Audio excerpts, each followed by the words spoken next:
அண்மை செய்தி. நாமக்கல் மாவட்டம் பள்ளிப்பாளையத்தில் வீடுகளின் போர்வெல்லில் சாய கழிவு நீர் கலந்த விவகாரம் தொடர்பாக சாய ஆலைகளில் அதிகாரிகள் அதிரடியாக ஆய்வானது மேற்கொண்டு வருகின்றனர்.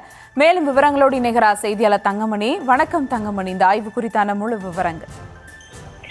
வணக்கம். நாமக்கல் மாவட்டம் பள்ளிப்பாளையம் பகுதியில் வீடுகளில் போர்வெலில் சாய கழிவுநீர் கலந்த விவகாரத்தில் நியூஸ் தமிழ் தொலைக்காட்சி செய்திகள் ஒளிபரப்பப்பட்ட நிலையில் முதலாவதாக சாய கழிவுநீர் கலக்கப்பட்ட அந்த வீடுகளில் மாசு கட்டுப்பாட்டு வாரியத்துறை அதிகாரிகள் ஆய்வு நடத்தினர்.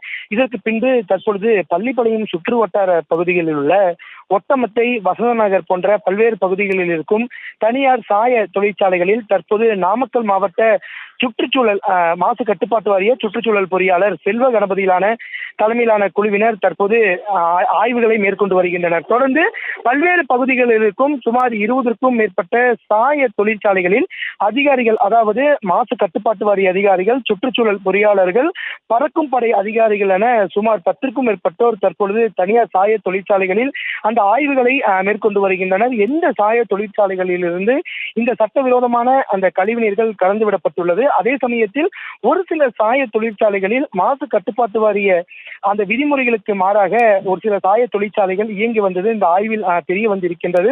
அதே சமயத்தில் மற்றொரு சாய தொழிற்சாலையில் பார்த்தீங்கன்னா பின்புறமாக சாய தொழிற்சாலைக்கு பின்புறமாக ஒரு மிகப்பெரிய கால்வாய்கள் வெட்டி அந்த கால்வாய்கள் வழியாக இரவு நேரங்களில் சட்டவிரோதமாக அந்த சாய கழிவுநீர்கள் கலந்துவிடப்பட்டது அதிகாரிகளின் ஆய்வில் அம்பலப்படுத்தி இருக்கின்றது. அதே சமயத்தில் தொடர்ந்து நாமக்கல் மாவட்ட மாசு கட்டுப்பாட்டு வாரிய சுற்றுச்சூழல் பொறியாளர் செல்வ கணபதி தெரிவித்துள்ளபடி தொடர்ந்து இரவு நேரங்களில் சாய தொழிற்சாலைகள் சட்டவிரோதமாக காவிரி ஆற்றிலோ அல்லது சாக்கடை கால்வாய்களிலோ எம்டி போர்களிலோ இந்த சாய கழிவுநீர்களை கலந்துவிட்டால் உடனடியாக அந்த சாய தொழிற்சாலைகளுக்கு மின் இணைப்பு மற்றும் அந்த சாய தொழிற்சாலைகளுக்கு சீல் வைக்கப்படும் என தெரிவித்திருக்கின்றார். அதே சமயத்தில் இந்த ஆய்வு தொடர்ந்து 2 நாட்களுக்கு நடைபெறும். அதே சமயத்தில் பல்வேறு சாய தொழிற்சாலைகளுக்கு நேரடியாக சென்று அங்கு வேறு ஏதேனும் சட்டவிரோதமாக சாய கழிவுநீர்கள் சாக்கடை கால்வாய்களில் கலந்துவிடப்பட்டிருக்கிறதா என ஒரு விசாரணை நடத்த மாசு கட்டுப்பாட்டு வாரிய அதிகாரிகள் முடிவு செய்துள்ளனர்.